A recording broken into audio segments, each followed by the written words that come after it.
Bonjour, aujourd'hui nous allons parler de volume, de prisme et de cylindre. Et nous allons donc commencer par un prisme dont vous n'aimez pas trop calculer le volume, celui d'une tente comme ceci.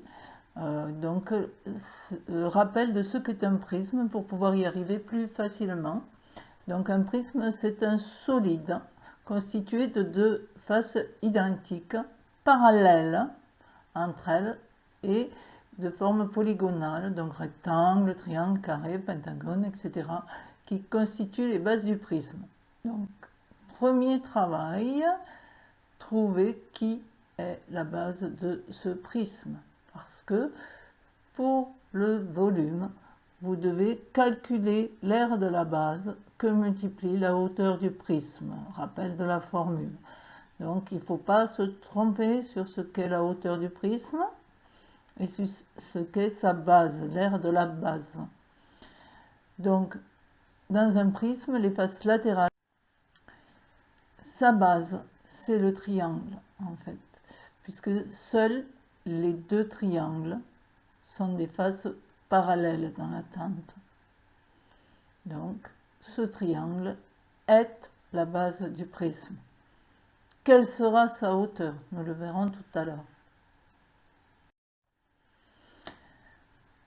La base est le triangle, donc l'aire d'un triangle. Côté du triangle fois hauteur du triangle. Donc, côté du triangle, 1,2 m, fois hauteur du triangle, celle-ci. Alors, celle-ci, là,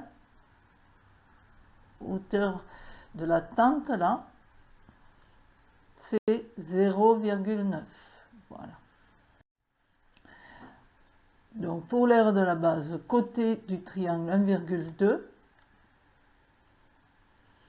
que multiplie 0,9, qui est la hauteur du triangle. Voilà. Et qui est la hauteur de la tente lorsqu'on la pose sur le sol. Voilà. Donc, 1,2 fois 0,9 divisé par 2. Nous avions vu que, dans une autre vidéo, que pour calculer l'aire d'un triangle, nous avions plusieurs méthodes, mais qu'il fallait toujours avoir une hauteur qui était la longueur d'un segment perpendiculaire à un côté, qu'on appelait aussi d'ailleurs la base d'un triangle. Mais pour ne pas mélanger avec le volume du prisme, je ne vous ai pas remis base, mais côté dans la formule. Maintenant que nous avons calculé l'aire de la base, il nous faut trouver la hauteur du prisme. J'ai fait exprès de vous remettre un prisme à base triangulaire posé différemment. Parce que là, on voit bien que les deux bases, c'est les triangles. Et donc, la hauteur, c'est ceci. La distance, en fait, entre les deux bases. Et dans ma tente, la distance entre les deux bases, elle est ici. Il ne faut pas se tromper, c'est pas 0,9 cette fois. Souvent, vous faites l'erreur. Attention, hauteur d'un prisme, distance entre les deux bases. Donc, c'est l'aire de la base, 0,54, que multiplie 2,1, 2,10. Et ça nous donne 1,134 m3. Nous avons fait le petit a, calculer le volume. La contenance en litres. Alors, pour la contenance en litres, il faut savoir le lien entre le litre et les unités de volume, mètre cube, décimètre cube, centimètre cube. Alors, imaginez, un litre, tout le monde sait bien ce que c'est.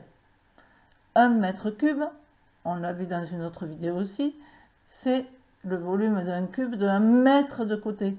Imaginez 1 mètre de côté. Est-ce qu'on met qu'un seul litre dedans? Bien sûr que non, il y en a beaucoup plus.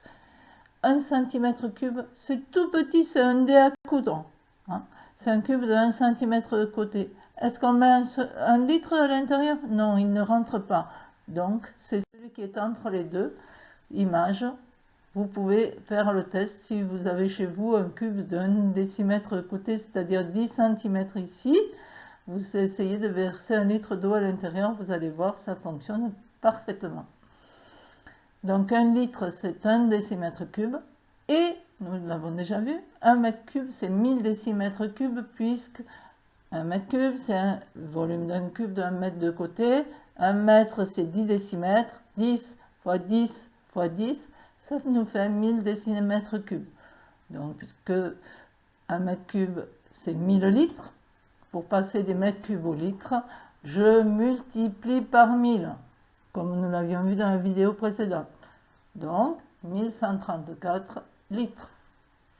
Voilà pour ce prisme. J'espère que vous ne vous tromperez plus.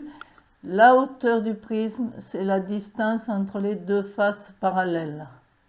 Et ici, donc, les bases, c'est les faces parallèles, les triangles. Nous passons à un solide composé, en fait. Un solide qui est fait de plusieurs solides. Donc, ce solide-là, en fait, il est fait d'un cube et d'un cylindre. Un cube et un cylindre. Pour le cylindre, même problème que le prisme précédent, on voit qu'il est couché. Mais là, en général, vous vous trompez moins, c'est parce qu'on n'a pas le choix. Les bases, ici, c'est les cercles. C'est plus facile à trouver, en fait. Voilà. Mais c'est le même problème. Il est couché, donc la base, elle est là, et la hauteur, elle est là.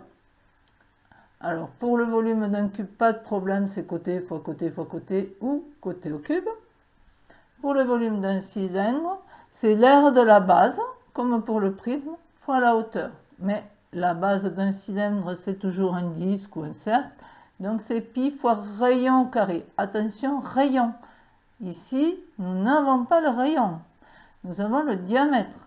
Le rayon est dessiné dans celui-ci, là. Et nous rappelons bien que le rayon, c'est la moitié du diamètre. Attention à ne pas vous tromper aussi. Le rayon, c'est la moitié du diamètre. Alors, on y va. Donc, on nous a demandé le volume en centimètres cubes. Autant convertir les longueurs directement en centimètres. C'est aussi simple. Donc, on y va. 20 mm égale 2 cm. Ça, normalement, c'est acquis, puisque 1 cm, c'est 10 mm. Pour passer donc des millimètres au centimètre, je divise par 10. 20 divisé par 10, ça nous fait 2. Donc je fais 2 au cube, c'est-à-dire 2 fois 2 fois 2, 8 cm3 pour le cube. Pour le cylindre, donc le rayon, attention, donc je vais convertir en divisant 25 mm et 15 mm par 10 aussi pour les convertir en centimètres, mais ce ne sera pas suffisant parce que 15 c'est le diamètre, il faut aussi le diviser par 2 pour avoir le rayon. Voici, donc 25 mm on divise par 10, 2,5 cm, 15 ça fait 1,5 cm, et le rayon c'est donc le diamètre divisé par 2, 1,5 divisé par 2, 0,75 cm. Donc je remplace dans ma formule pour le volume du cylindre, pi fois rayon, donc 0,75 au carré fois 2,5. Et ensuite, on me dit une valeur approchée à l'unité près du volume en centimètres cubes. Comme j'ai converti tout en centimètres, mon unité de volume, c'est le centimètre cube. Unité près, ça veut dire qu'un centimètre cube, je ne mettrai pas de chiffre après la virgule. L'unité, c'est juste avant la virgule, donc pas de chiffre après la virgule, puisque je suis déjà en centimètres cubes. Voilà, on a presque fini. Il suffit de faire une petite addition pour avoir la valeur approchée à l'unité près du volume. 8 cm3, le volume exact. Là, nous n'avons pas fait de valeur approchée du cube. Plus 4 cm3, qui est donc la valeur approchée au centimètre cube près ou à l'unité près du volume en centimètres cubes pour la partie cylindrique, et donc le total a une valeur approchée à l'unité près du volume en centimètres cubes de 12 cm3. Voilà, merci, j'espère vous avoir aidé, à bientôt.